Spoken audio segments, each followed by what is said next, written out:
Well, look at that. It is 8:30 p.m. on the west coast of the United States. It is 0330 GMT. Thank you for being here. It's 420 Legalization Nation. Cheesiest, stupid-ass name for a pot news show, but it's literally one of the only ones I could find that didn't seem to be otherwise taken. So until I come up with something better, that's what I'm going with. A lot of pot news to bring to you tonight, including pot news for a couple of my buddies in the nerd chat room where I hang out. I won't say where it is because it's not important, but I will say, by the way, you can tweet me at any time here. But we'll have news from the marijuana front in the state of Washington. The Seattle mayor is announcing new regulations going on there. Also, the state of Kansas, what's going on as far as the fight over pot in Kansas. Well, the latest in Pennsylvania and Wisconsin. My friend Zeb and my friend Ricksky also both had been talking to me about it, and we were just talking. I mean, they both seem to know the laws regarding weed and medical marijuana in their state, but I did want to bring it up because it is important to kind of go through the states and talk about where the fight is in all these various places. It's really interesting battle going on in Ohio right now with two different factions of the legalized marijuana front sort of battling it out, and one of them seems to be kind of winning over the other. The controversy there, I'll just thumbnail it for you really fast, is that the people in the newer legalized pot group in Ohio kind of poached members of their organization and efforts, the petitions and so forth that they had done from the older of the two organizations, and then there was actually a lawsuit and a legal fight going on regarding who was entitled to what property, which petitions, which signatures, which people had done work or said they were doing work for one organization while secretly starting up another organization. It's quite the drama club over there, quite the soap opera going on as far as legalizing pot in Ohio. But Ohio is not really on my rundown tonight. The story about medical marijuana in New York City, how it's still out of reach for a lot of people, and a new map. In fact, maybe we'll start with a new map. The price of marijuana in every state. Now, we brought you one of these last week, and it may be this is just sort of another article of that same map, but I think it's probably an interesting enough map to bring it to you again. So let's start with this. The map, price of marijuana in every state. This from the Washington Post. Anna Swanson writes about the law of supply and demand in action. When a commodity is illegal, it tends to become scarcer, and its price rises on the black market. Make it legal again, and the prices will fall. There's a bug on my computer. That has been the case for marijuana, as this Frank Baya Forbes shows. I am pretty sure this is the map I showed you last week. So this is not the first time we brought you this, but for people who I know or places where I've lived, I like looking at it. There's the state of California, $242. That's on the lower end, certainly. The highest price, North Dakota, $387 for an ounce of pot. Over in Hawaii, $307. It's more expensive in Texas, $328. In the state of Kansas, $347. In fact, let's look at some news from the state of Kansas, because the Kansas marijuana bill has hit a roadblock in the state Senate there. A bill that was going to ease many of the marijuana laws in Kansas stalled in the Senate and likely isn't going to go this year. Senate Majority Leader Terry Bruce said today the bill needs time for careful consideration. They're pretty conservative in Kansas. I lived there for a year. The chamber is currently attempting to wind down the session and focus on taxes. Well, God forbid they could have marijuana taxes, but the bill would decrease penalties for marijuana possession, order a state study of industrial hemp, and allow limited production and sale of hemp oil to treat seizures. It passed the House in a surprise vote earlier in the month and represents the most serious push in Kansas in decades to liberalize the marijuana policies in Kansas. They say the Senate will seek to separate the different portions of the bill and discuss them individually next year or so. If you're in the state of Kansas, it may be you have some ways to go. If you're in New York, let's look at the state of New York really fast. It's on the black market, and it's even more expensive to get that in Texas. An ounce of pot in New York will run you $341. My friend Ricksky was telling me about his battles. He's not in New York, but he's close to there. And again, you can see the prices. It's all pretty much the same on the East Coast of the United States. Yet another reason why I'm not a fan of New England or the East Coast in general. even though I don't have the ability to smoke pot right now. It's still something I watch very carefully, and the prices there are a bit more out of control than if you were in, say, the state of Colorado, $243, the state of California, where it's $242. It's not even fully legal. It's only legal for medical use in California, but in the states where it's actually legit legal, it varies. Kansas, Oregon is actually the cheapest at $204. I find that interesting too. But in USA Today yesterday, the 10-year-old girl stood smiling by the governor's side as he signed a medical marijuana bill into law last July. But the headline here is that medical marijuana remains out of reach. Amanda Hauser was so excited for the event, her mother said her health problems were nearly forgotten for the day. She has a rare form of epilepsy. And the photo from the New York City event of Amanda bashfully holding her cheeks next to Governor Cuomo is one of the more memorable images. But the good feelings have gradually subsided. Ill patients are frustrated still that nearly a year later they cannot access medical marijuana in New York. She really shined that day, knowing she might get the medicine, said her mom. She asks, when am I going to get it? She's tired of being different from the other kids. Again, she has a pretty serious seizure disorder. As New York nears awarding licenses to the companies who will grow and distribute the medical pot, it's not a fast process. Critics are concerned the system will not be in place by January 1st. That's the expected target date. They're also questioning how readily available the drug will be. Some lawmakers are pressing for a bill to allow emergency access to the drug for patients with more urgent needs, such as those kids with severe epilepsy. They're seeking to have the bill passed before the legislative session ends, about 3 weeks away. After the law was approved a year ago, it started an 18-month clock for the state health department to have the program underway, making marijuana available in non-smokable forms, pills, oils, and vapors. The biggest concern right now is how long it's going to take for the children with epilepsy and other people with real conditions to get their medication. Even in the sophisticated state of New York, they still can't get their heads out of their asses as far as the legislature there. It's very frustrating. It's very political, and I don't think it should have anything to do with politics, says this colon cancer patient who can't get legal medical marijuana because of the laws there. The state expects to award 5 contracts to private marijuana growers who will each be permitted to open up to 4 dispensaries each, that is, and distribute the drug to patients in New York certified by their doctors. The State Department of Health has defended its process. Of course, what else are they going to do? Cuomo sought to get emergency rules in place, but the federal government rejected his request. And we're all so worried because the federal government clearly has their head on straight regarding marijuana. He said with sarcasm, our top priority is to deliver relief to those in pain, and we are doing so as expeditiously as possible under current federal guidelines and within the confines of the Compassionate Care Act. Assemblyman Gottfried sponsored, supported, and passed it in his own house. Oh, that's the Cuomo spokesperson saying in a statement, the last thing anyone would want is legal complications to arise from importing marijuana products over state lines without federal approval. Yeah, no, the last thing anyone would want would be medical patients denied medicine strictly because of politics and profiteering. Earlier this month, the state pushed back a deadline by a week to June 5th to apply for a license, so they are allowing license applications to continue a little longer. It appears dozens, if not hundreds, of companies are interested, including at least 3 in the Rochester area, several more in the Hudson Valley. The state said the delay is the result of a high number of questions about the application process. They're trying to get it up and running by January. Ultimately, what meeting the timeline means is that there's no excessive delay for patient access, and that's what it comes back to, patient access. Medical marijuana is expected to be a benefit not only for patients, but the economy and research institutions. Several companies are approaching academic institutions for proposed partnerships, and we're interested in that, says University of Rochester's chief operating officer, but the partnership is really going to end up most likely as a research relationship. Medical marijuana in New York could grow to $1 billion a year industry. According to one estimate, the drug will be taxed at 7% of gross sales. Applicants are required to pay a $10,000 non-refundable application fee in addition to a $200,000 registration fee, which would be refunded if they don't get selected. Does that seem like a big price? It does to me.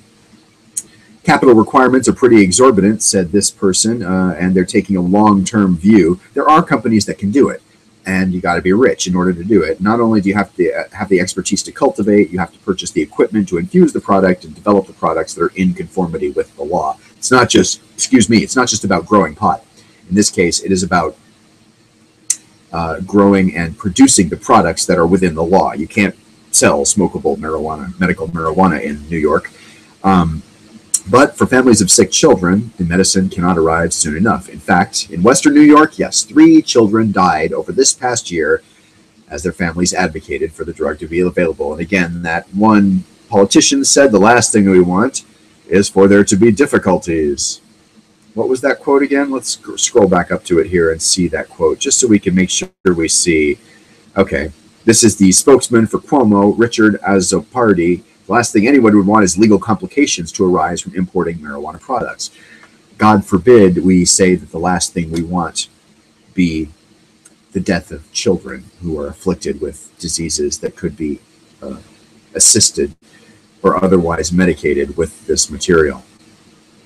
It's pretty unjust and it's pretty frustrating, I feel like, at times, to be covering this story and be interested in what's going on in the various states and the various politicians who are interested in getting a cut. They're interested, they claim to be interested in freedom, but they're more interested in not having political upheaval. They're more interested in not rocking the boat and not causing legal complications when in fact children are dying. But yes, the last thing we want is legal complications. The last thing we want is has nothing to do with whether or not children are dying or not. Pretty frustrating. Let's talk about a couple of states where I've told people I would talk about what's going on there. This is from about 2 weeks ago. In Pennsylvania, state senators voted Tuesday, well, that's 2 weeks ago now, for a second time to send legislation to legalize medical marijuana to the House of Representatives, where the GOP majority has held hearings, but otherwise isn't saying anything about supporting it.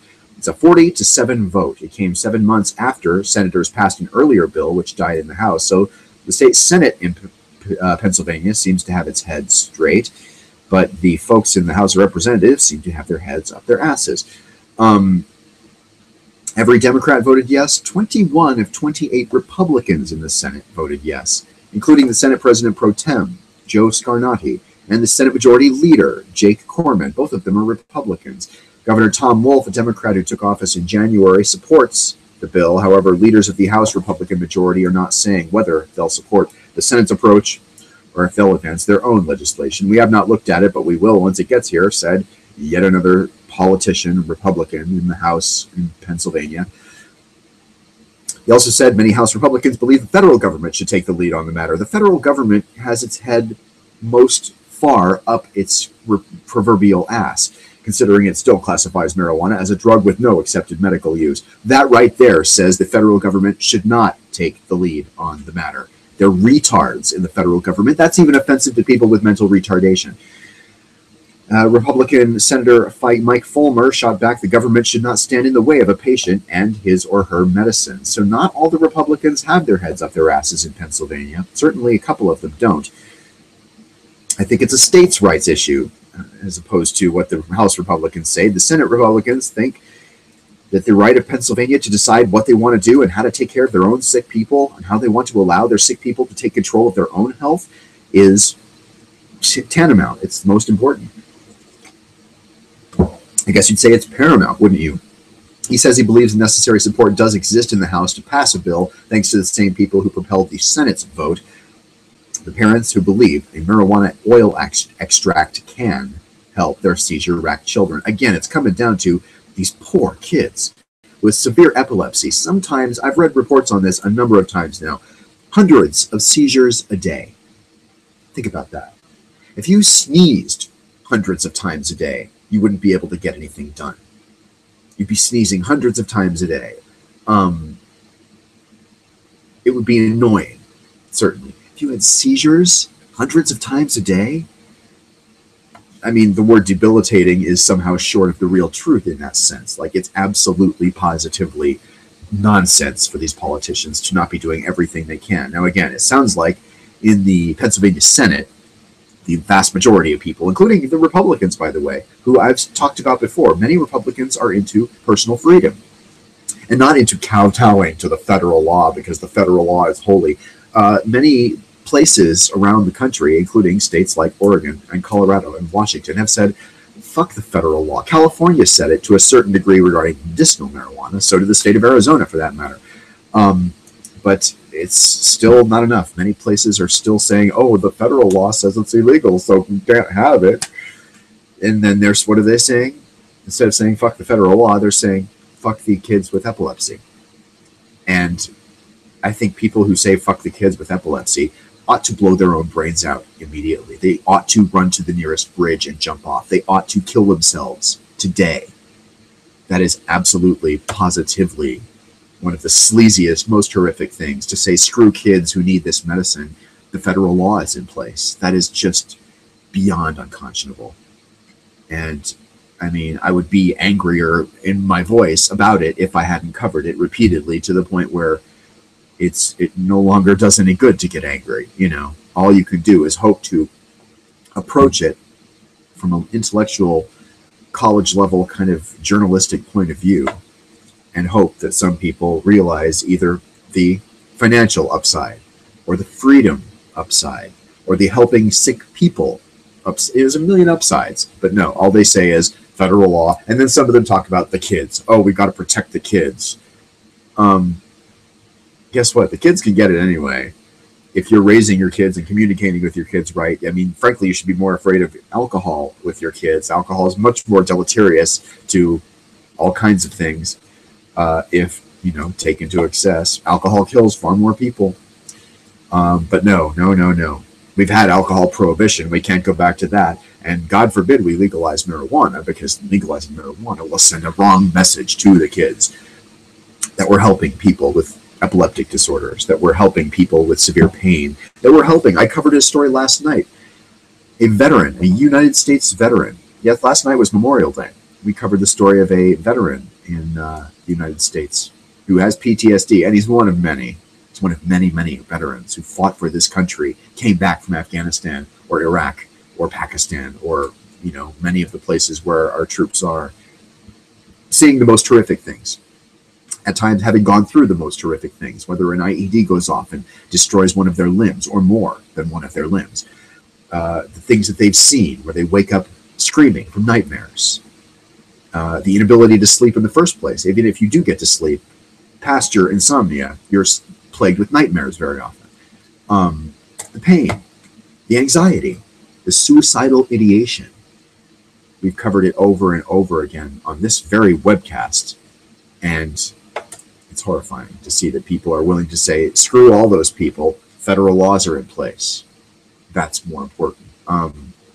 Those politicians, I mean, they should be voted out of office, but they should kill themselves. They should actually commit suicide today, because they're actually anti-American in a very real way. They're anti-child in a very real way.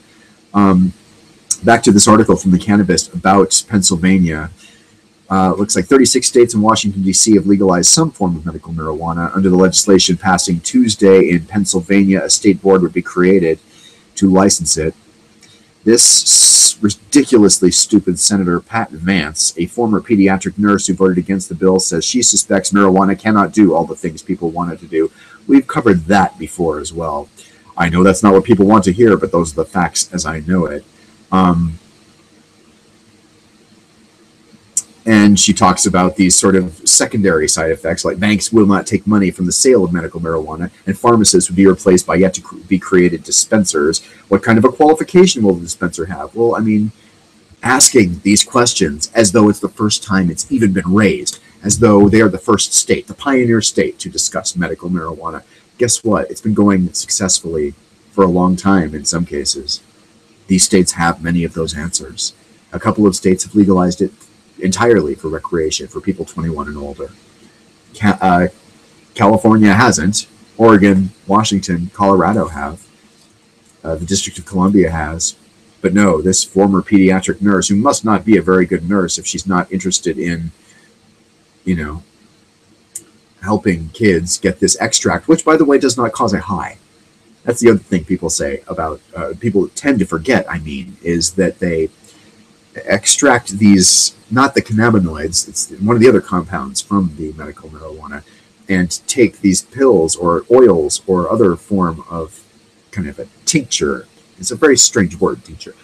But no, they're willing to quote, archaic laws and archaic philosophy and other things, and ask questions which have been answered in the effort to get reelected. They're more interested in getting reelected. They're more interested in not breaking federal law instead of helping people. Or they're straight up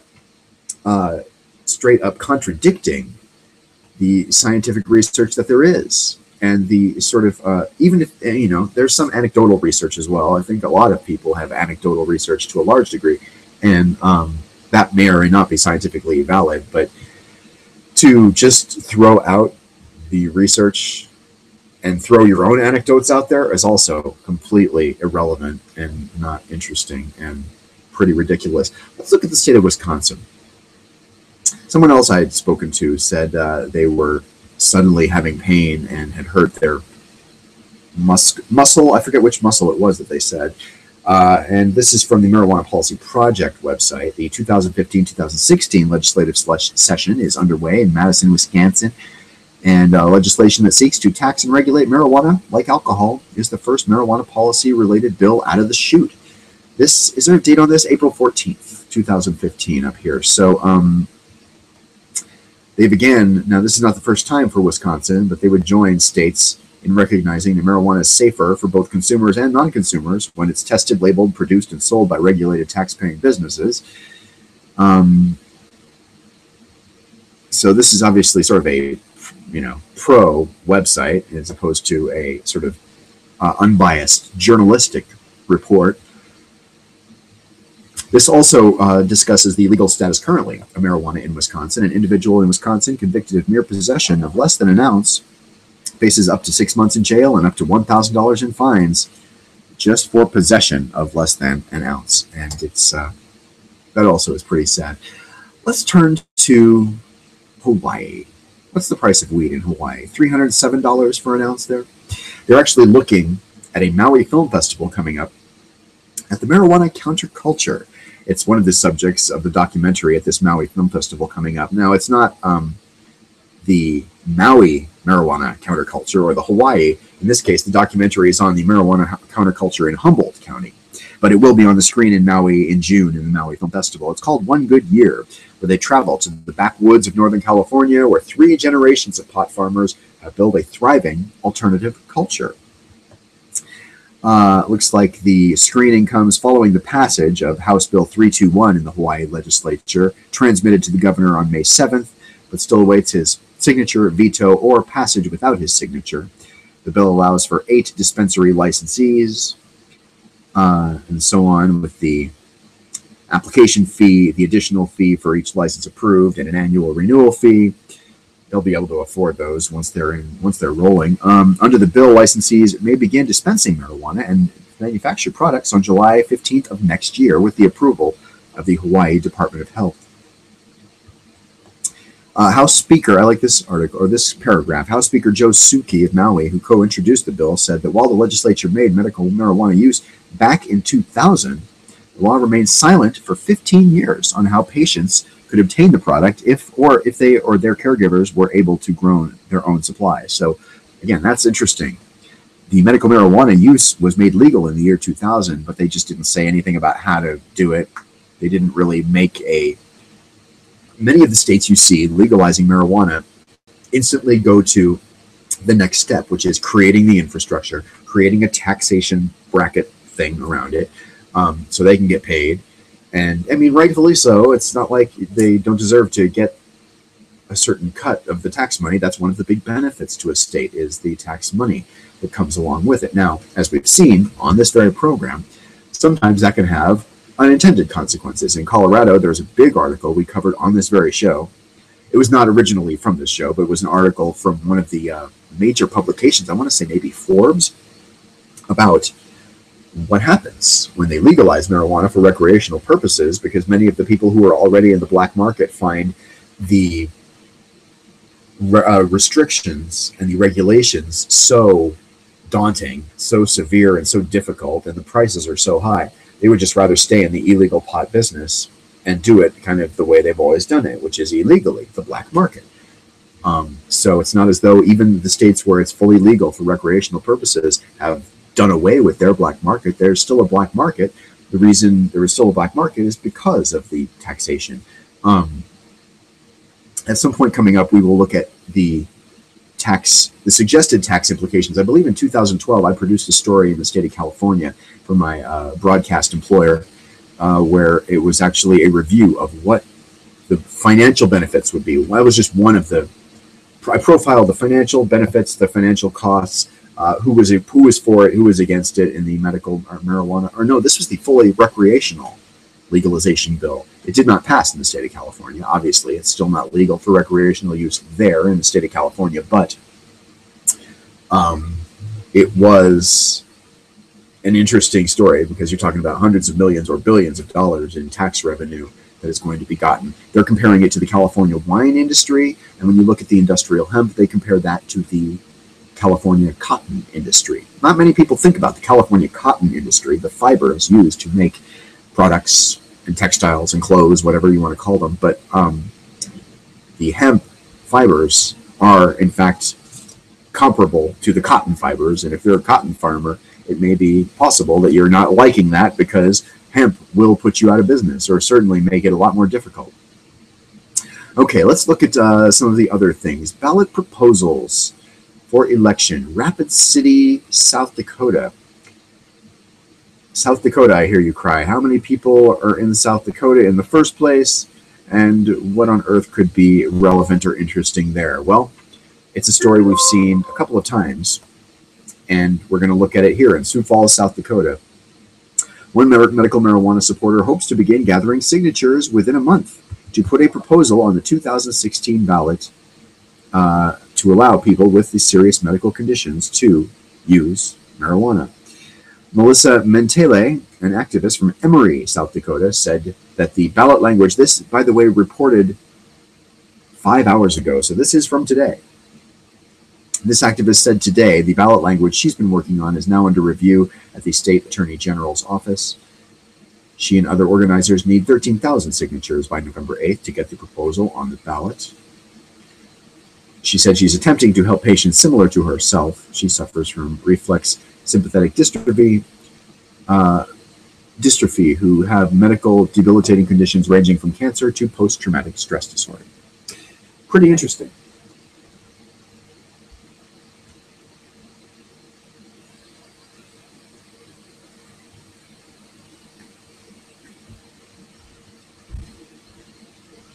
Just needed to get up and refresh my beverage there. She's pushing a ballot proposal because state lawmakers have not been receptive to enacting a South Dakota program through the legislature. The proposal would allow patients with a physician's recommendation to purchase or cultivate marijuana and possess up to 3 ounces of the plant. We're trying to bring compassionate access onto the ballot because that is what we need in South Dakota. If somebody doesn't fight to change the law, it's going to stay a bad law. That's pretty fascinating. Activists have failed to legalize medical marijuana in South Dakota at least twice over the past decade using the voter initiative process. A 2006 proposal received 7.7% of the vote. In 2010, they got 36%. Organizers are planning fundraising efforts, including soliciting donations at the Sturgis Motorcycle Rally and other large gatherings. So that's pretty interesting as well. Looking at the state of Wisconsin, back in April, this is the latest of the articles that I've seen there. And it does look like the ad that I'm hearing play was there. And I want it to close. Thank you very much. Shut up. So many in Wisconsin law enforcement have mixed feelings about legalizing marijuana and have said they were looking to other states that have legal weed to see how they're faring. According to WAOW News, alcohol's been legal for years, and I've seen how that's devastated people. So could this too? Sure. Police Chief Dan Joling.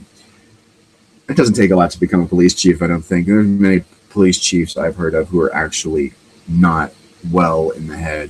sheriffs, police chiefs, that sort of thing are not necessarily, it's just because you have that title doesn't mean you're some sort of end all beat all. It doesn't mean you have any more information or any better information than the officers under your command, many of whom probably could be doing a lot better, a lot more important work, taking meth users or meth dealers off the street, that sort of thing. But no, they're worried about the weed people. Fascinating to me. The law includes a 25% excise tax and could pull in an estimated $177 million in tax revenue from legal marijuana over 2 years. It's a pretty fascinating scenario to be looking at this sort of thing and to be interested in exactly what's happening. We'll be back in just a moment. Stay with us.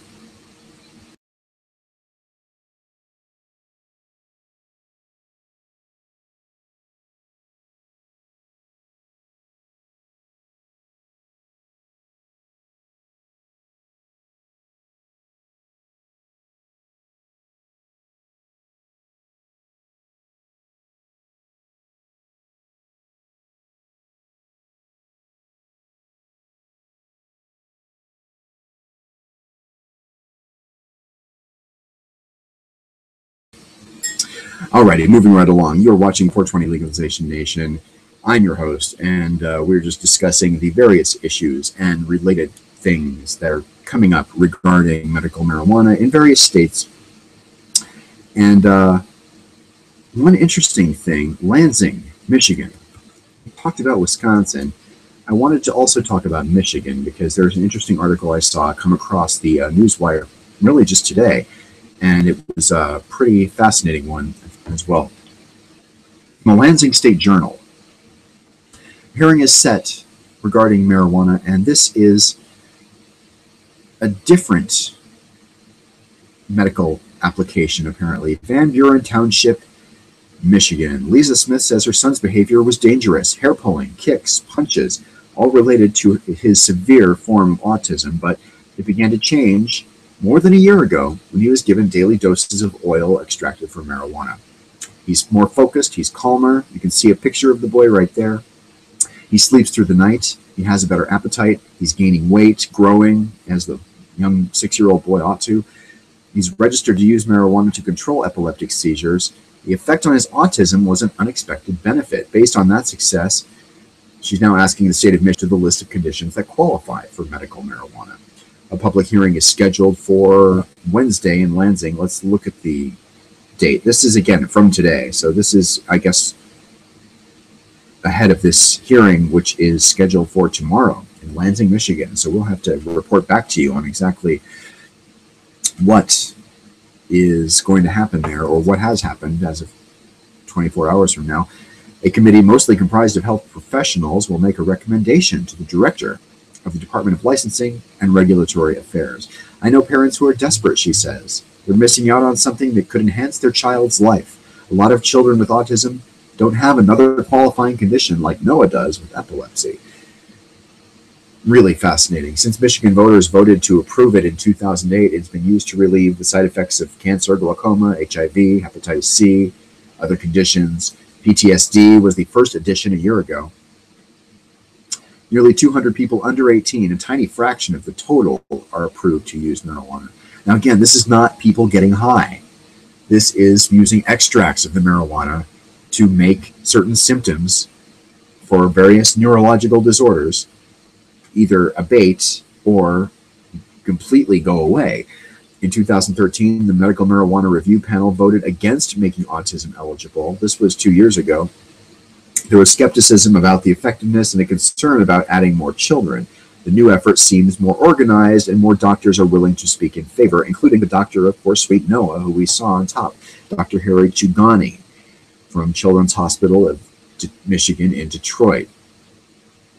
It seems to work. Wouldn't that be better than giving them all these psychiatric drugs? Again, that's such an important argument.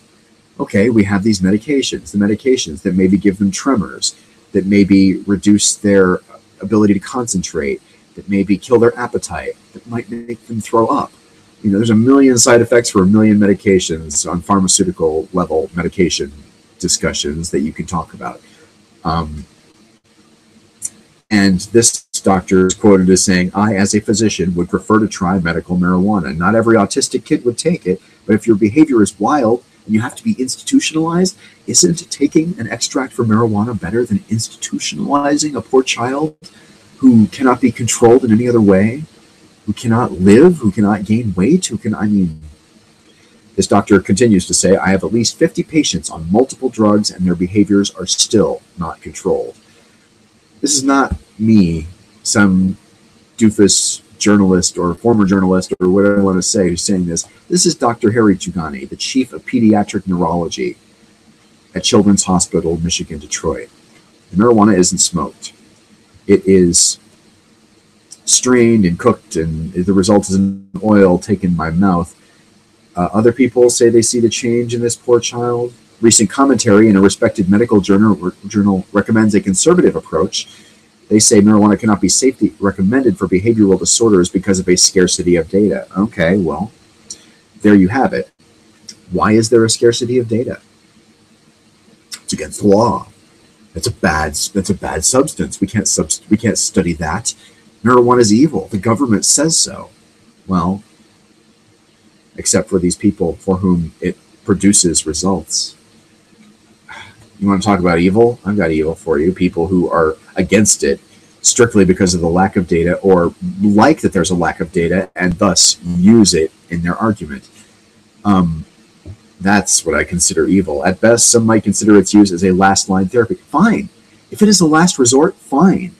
But if there are people who are being, if their choices are institutionalization or this material, this substance, I'm sorry. Anybody who would choose institutionalization is also criminal and probably also should kill themselves. Let's look at something else. This is the South Dakota article we looked at. What is the price of marijuana in South Dakota? I'm kind of curious about the map here. South Dakota is located there, and it is $360. Not as much as North Dakota, $387 for an ounce of marijuana. It's pretty fascinating stuff. Meanwhile, let's look at some of the other news stories, including from New Jersey, NorthJersey.com news.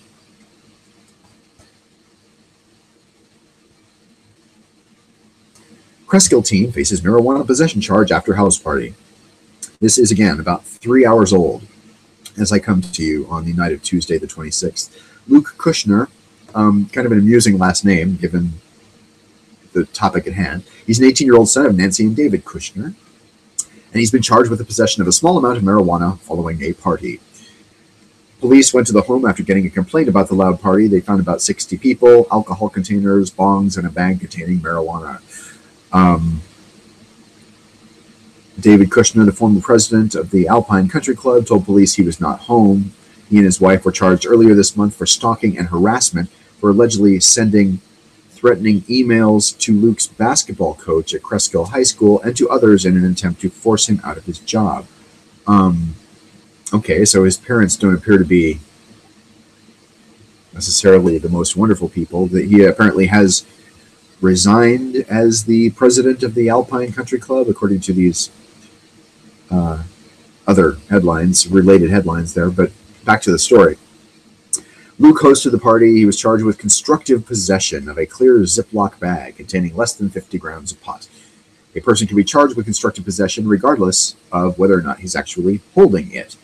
It was his party. It's sort of like when they find pot in your car, even if nobody says it's theirs, then whoever is driving the car is in command and is responsible. That kind of a thing. It's like that. Police say they asked him through his lawyer to tell them who brought the marijuana. If they did not hear back, police told the lawyer they would charge Luke. Police filed the charges May 21st. That's 5 days ago. He was also cited for underage alcohol consumption. Did not provide details. Luke's lawyer says he's not been made formally aware of the charges and declined to comment, but he is reportedly a good kid. So, I mean, again, we've talked a lot about the issue of teens. What about the teens? What about the kids? Well, we've seen the sick kids who could be helped with it. Obviously, nobody's talking about giving it to regular marijuana to regular kids without these medical epilepsy or autism disorders. But if your child has to be engaging in an illegal activity, wouldn't you rather have them using marijuana than alcohol? Some people say no, because marijuana is, again, not against the law, and alcohol is. Well, alcohol is against the law for people under 21, for one thing, but, people sort of disregard that. Alcohol is still obviously less dangerous because it's not against the law. For people 21 and older, they mean, even though when you're talking about a teenager, all of that goes out the window.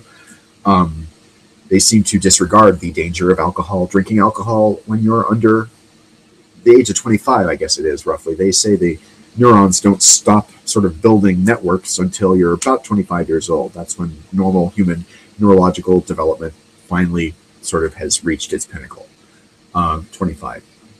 So even if you're over 21 and you're drinking alcohol to certain excess, you're doing damage. Everybody knows that. Nobody disputes that.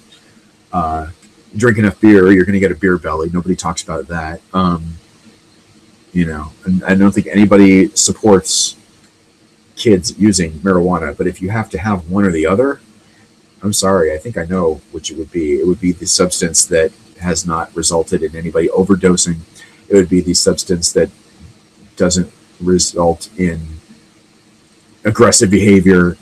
It would be the substance, there's a million reasons why marijuana is obviously sort of in a utility calculus scenario superior, less dangerous, less difficult, less scary, frankly, of a drug.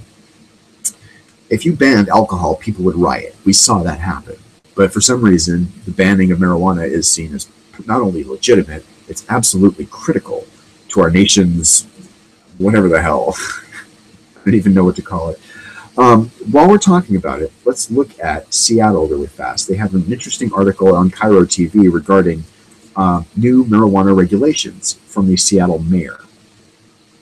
I want to look at that because, again, it's pretty interesting given that it's one of those states where we talk about pure recreational legalization, and yet it's not like there's no laws. It's not like everybody can just go get high.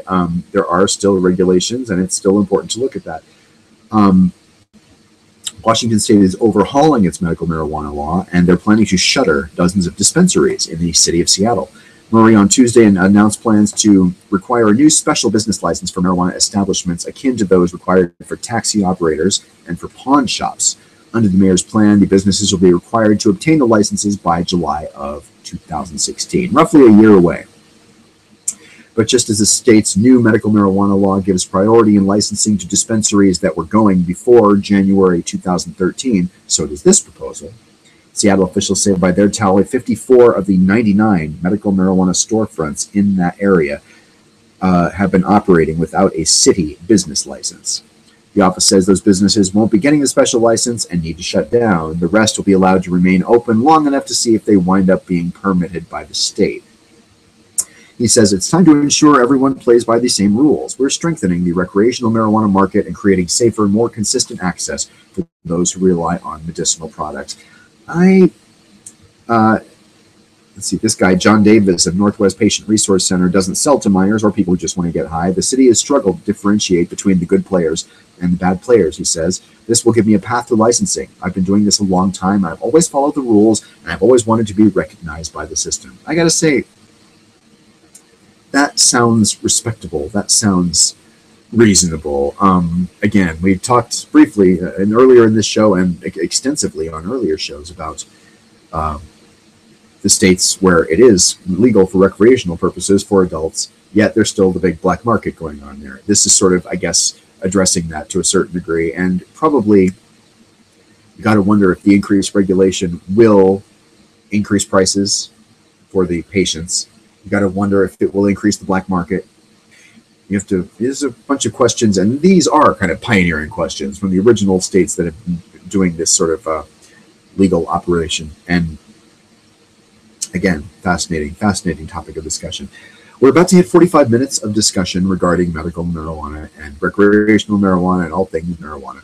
I usually make this show about 45 minutes. The reason I do this show, in case you're tuning in and you haven't seen my earlier webcasts, is that there's a radio station in Colorado Springs, Colorado, 1580 K-High. It used to be a sports radio station, but now it's sort of all pot all the time. Pot talk.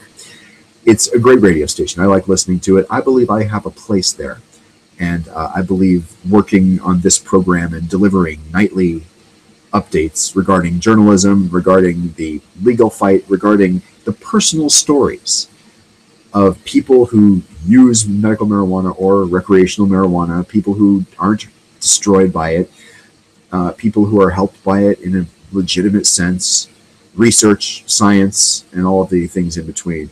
I believe there's room for another show. Say a slightly more intellectual show, a college level show, whereas the programs there maybe are on a high school level.